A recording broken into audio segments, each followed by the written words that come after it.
Hello, welcome back to my course, Worldview Studies. Let me share my PPT so that we can have a new subject. So let me show you the whole title again.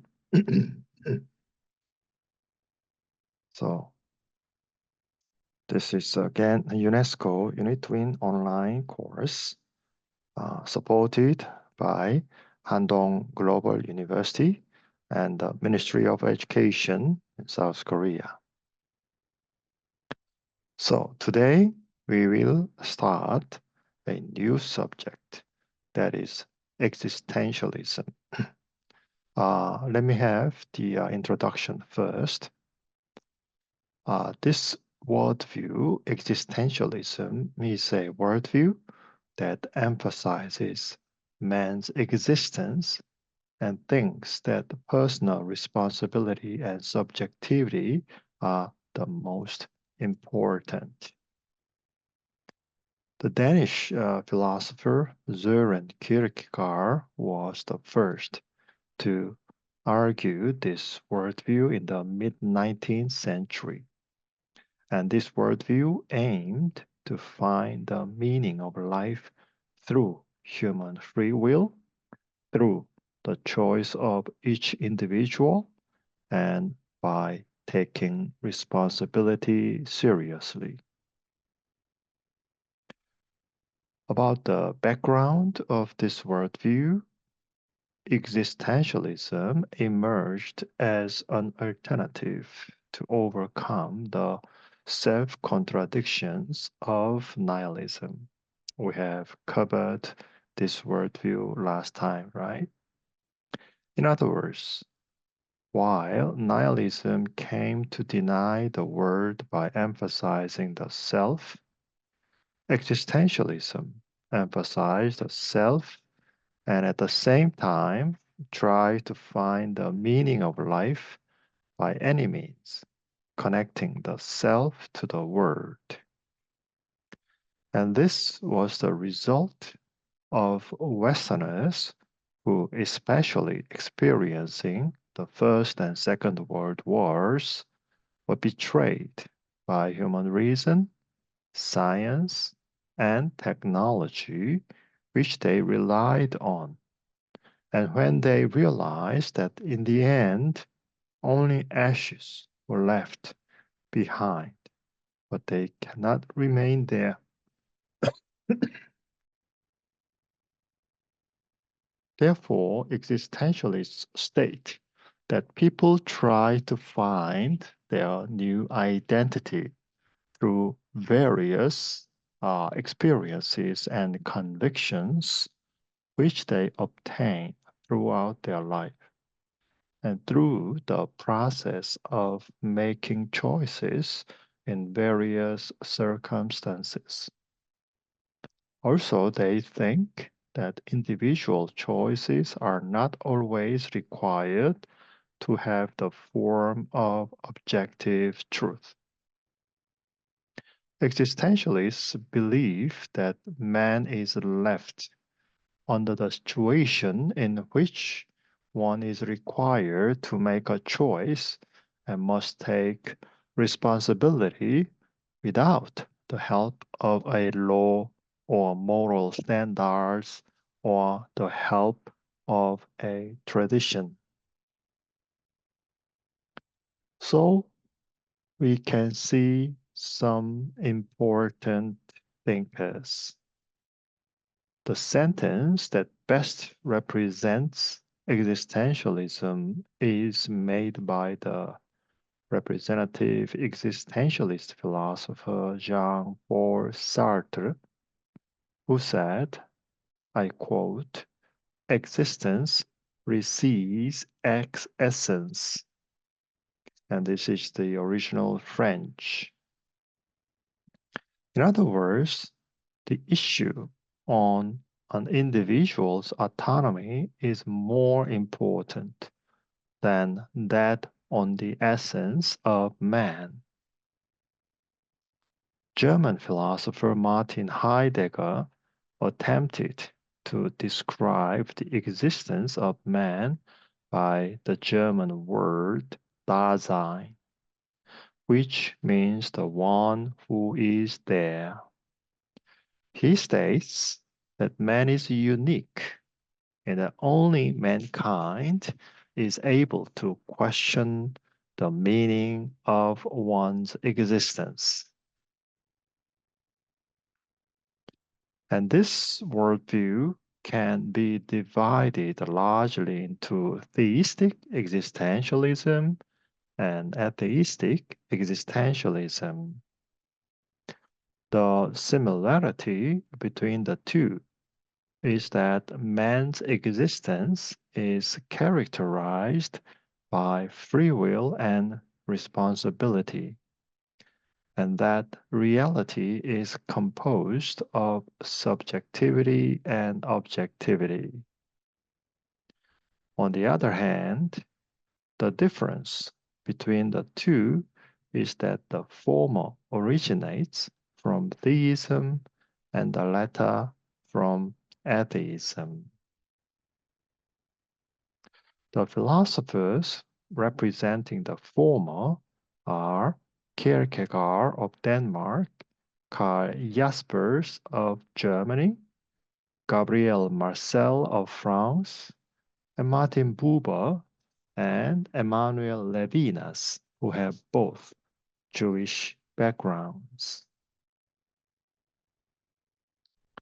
In theistic existentialism, the encounter between God and man and their relationship is very important.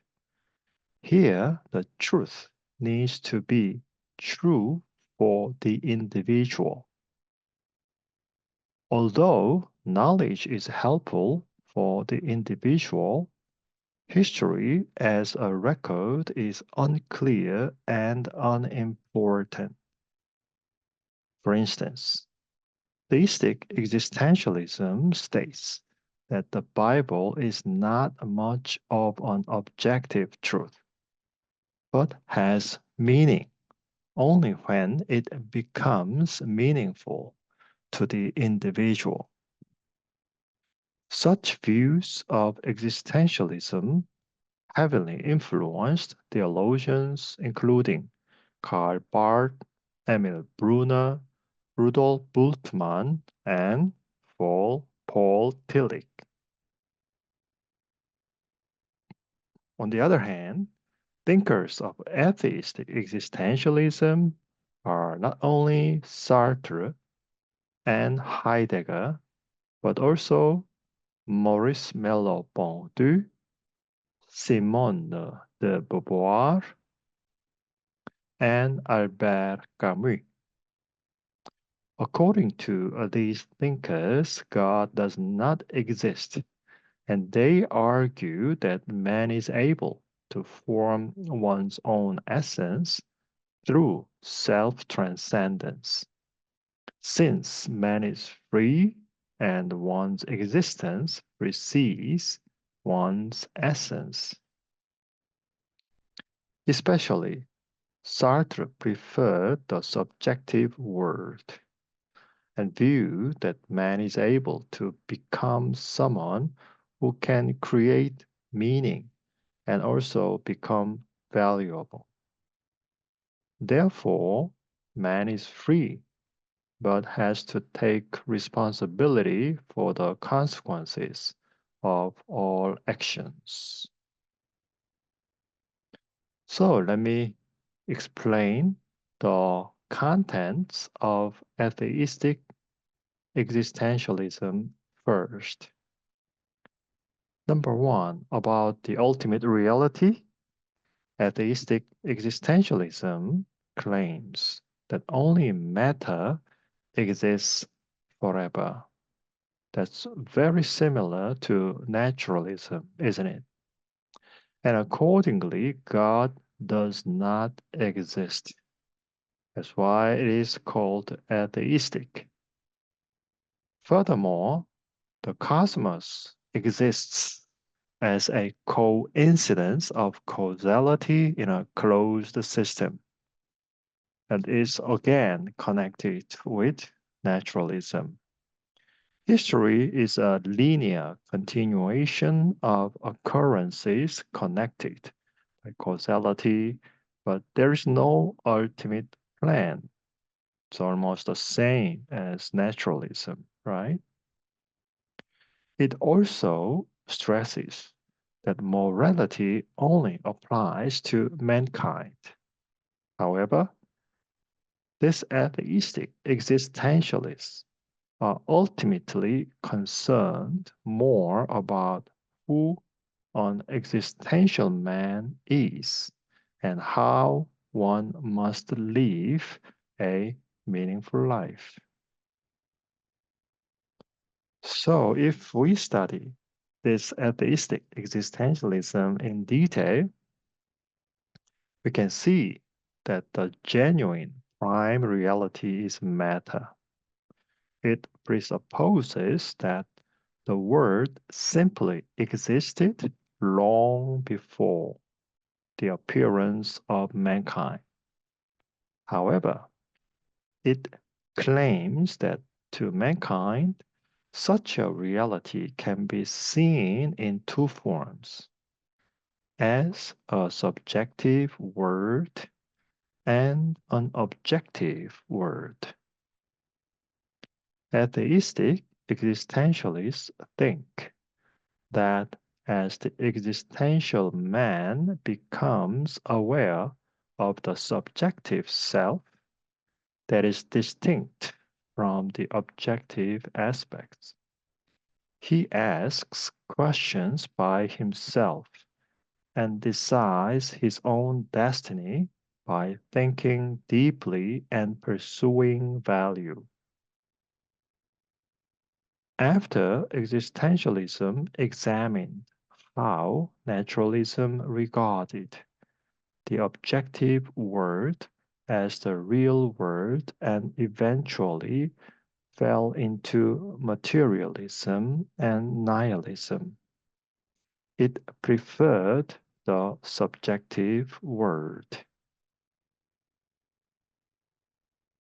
Number two, about man. Man is able to form the self into the current situation since only man's existence precedes one's essence. This worldview states that the objective world is from the world of science and dialectics, but on the other hand, the subjective world is a world of the mind and consciousness. The objective world is a world of essence. Although all things have their peculiar characteristics, man is unique in that one freely chooses the kind of person one will become through free will and one takes responsibility for the consequences. Number three, therefore, atheistic existentialism claims that man is totally free in terms of one's nature and destiny. In other words, the existential man is the lord and king of one's subjective world, in which man is not forced by anything in any way, thinks by oneself, and establishes what the ideal is, and voluntarily decides what to do and not to do. Likewise, it claims that since man is internally free, one is able to make one's own nature and destiny, and by doing so, create the value one desires.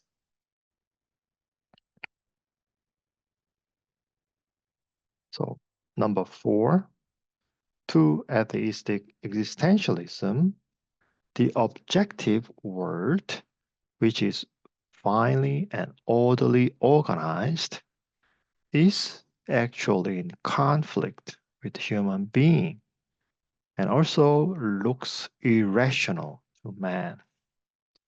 Here, the keyword is absurdity.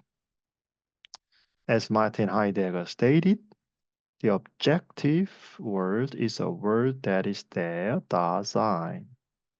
However, since the existential man cannot possibly comprehend this objective word completely, this objective word looks irrational and absurd.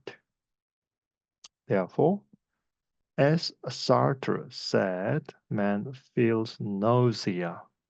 That is another title of his book. And as Camus said, man feels like a foreigner or a stranger in this land. That is another title of Camus' book.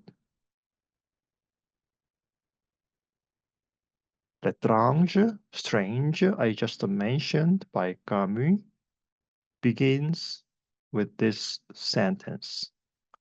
Aujourd'hui, maman est morte. Today, my mom died. Here, you can see that today stands for the existential time, and my mother represents the closest person in your life. However, the death of your mother represents the most extreme case of absurdity of reality. Therefore, this is the best expression of atheistic existentialism, I think. Having to find the meaning of existence in such an absurd reality is why man cannot but feel as a stranger in this world. Number 5. Atheistic existentialism holds that a person who fully perceives the absurdity of the objective world and really opposes this causes a revolt and create a new value. Consequently, to them, one's individual subjective morality is the standard for decision making, and therefore good deeds are seen as one of the man's conscious decision making behaviors. In other words, good is a part of subjectivity, and evil is something that one has not chosen. This is the point in which existentialism claims that it overcomes nihilism. The representative piece of works are Fyodor Dostoevsky's Notes from Underground and the brothers Karamazov. Camus claims the same point in his novel La Peste. Number 6. About the view of time and history. Although atheistic existentialism has a linear view of time regarding human history, there is no overall purpose in history, and it is only a linear succession of occurrences, only connected by causality. Therefore, since it cannot find any meaning in history, this worldview claims that an existential man must, in one's way, create meaning and value to history. Sartre claimed in a small booklet called Existentialism is Humanism. In French, Existentialism est Humanisme, that man must first exist and then make oneself through making unrestricted choices and decisions. Accordingly, Sartre devalued aspects that were theoretical and scholarly. Only the subjectivity of man's existence was truth to him.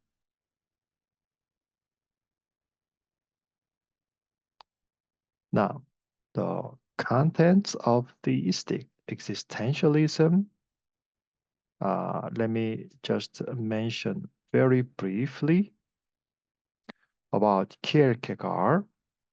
He was heavily influenced by Schopenhauer, and he opposed idealism of the German philosopher Hegel and meaningless formalism of the Lutheran Church in Denmark.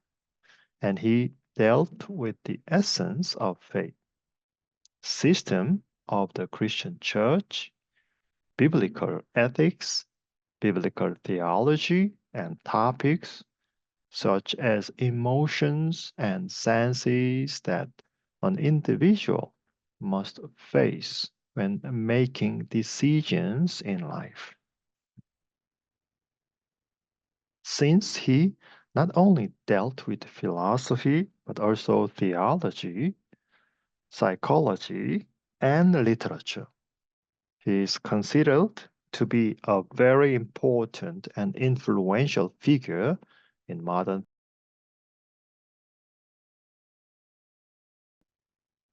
About the contents of theistic existentialism, I think I better stop here and take a pause, and I will continue next time about this. Thank you for your attention, and we will see you next time.